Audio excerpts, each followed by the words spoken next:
أعوذ بالله من الشيطان الرجيم. بسم الله الرحمن الرحيم. قل هو الله أحد الله الصمد لم يلد ولم يولد ولم يكن له كفوا أحد. صدق الله العظيم. سورہ اخلاص آپ کے سامنے تلاوت کی۔ سورہ اخلاص اس کو اس لیے کہتے ہیں کہ اس میں خالد توحید کی دعوت پیش کی گئی ہے، اللہ تعالیٰ کی وحدانیت کو بیان فرمایا گیا۔ مکہ کے قریش نے نبی صلی اللہ علیہ وسلم سے سوال کیا، آپ جو ہمیں اپنے رب کی بندگی کی دعوت دیتے ہیں کہ ایک اللہ کی پرستش کرو، ایک اللہ کی بندگی اور غلامی اختیار کرو، ایک اللہ کی اطاعت کرو، ایک اللہ کی حاکمیت کو تسلیم کرو، ایک اللہ کی حاکمیت کو قائم کرنے کے لیے میدان عمل میں آ جاؤ، آپ اللہ کے بارے میں اللہ کے نسب کو بتائیں۔ اللہ نے قرآن نازل فرما دیا، قل، اے نبی صلی اللہ علیہ وسلم آپ کہہ دیجئے، هو اللہ احد، وہ اللہ اکیلا ہے، اکیلا پوری کائنات کو کنٹرول کر رہا ہے، اکیلا پوری کائنات کا خالق ہے، مالک ہے، رازق ہے، حاجت روا ہے، مشکل کشا ہے، نظر و نیاز کا مالک ہے۔ اکیلا اللہ جو ہے پوری کائنات پر حاکمیت کر رہا ہے، اس کا کوئی شریک نہیں، اس کی کوئی اولاد نہیں۔ اللہ الصمد، وہ بے نیاز ذات ہے، اسے کسی کی ضرورت نہیں، کسی کی مدد کی ضرورت نہیں، وہ جو چاہے کر سکتا ہے، سب اس کے محتاج ہیں۔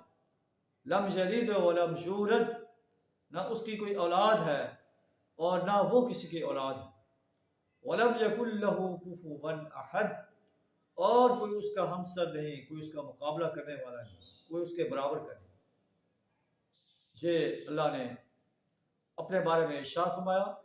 اسی بات کو اللہ نے سورہ فرقان میں ان الفاظ میں بیان فرمایا، تبارک الذی نزل الفرقان علی عبدہ لیکون للعالمین نذیرا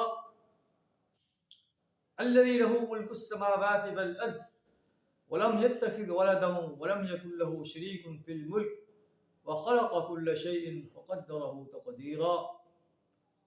بابرکت ہے وہ ذات جس نے اپنے بندے پر فرقان اتارا تاکہ وہ تمام جہانوں کو خبردار کر دے۔ وہ اللہ بابرکت ذات ہے جس کے ہاتھ میں کائنات کی بادشاہی اور جس نے کوئی اولاد نہیں بنائی۔ ولم یکن لہ شریک فی الملک، جس کی بادشاہی میں کوئی شریک نہیں۔ وخلق کل شیء، جس نے ہر چیز کو پیدا کیا۔ فقدرہ تقدیرا، اور ہر چیز کی تقدیر مقرر کی۔ سورہ بنی اسرائیل میں فرمایا، وَقُلِ الْحَمْدُ لِلَّهِ الَّذِي لَمْ يَتَّخِذْ وَلَدًا وَلَمْ يَكُنْ لَهُ شَرِيكٌ فِي الْمُلْكِ وَلَمْ يَكُنْ لَهُ وَلِيٌّ مِّنَ الذُّلِّ وَكَبِّرْهُ تَكْبِيرًا۔ اے نبی صلی اللہ علیہ وسلم آپ کہہ دیجئے، سب تعریف اللہ کے لیے جس کی کوئی اولاد نہیں، جس کی بادشاہی میں کوئی شریک نہیں، اور جو اتنا عاجز نہیں کہ اسے کسی مددگار کی ضرورت ہو۔ وَكَبِّرْهُ تَكْبِيرًا، اے نبی صلی اللہ علیہ وسلم اللہ کی بڑائی بیان کرو، اللہ کی بڑائی کو قائم کرو۔ اللہ سب سے بڑا ہے، سب انسان اللہ کے بندے ہیں، اللہ کے غلام ہیں۔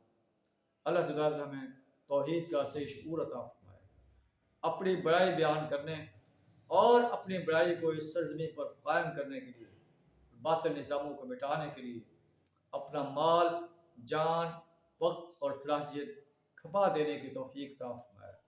وآخر دعوانا الحمد للہ رب العالمین۔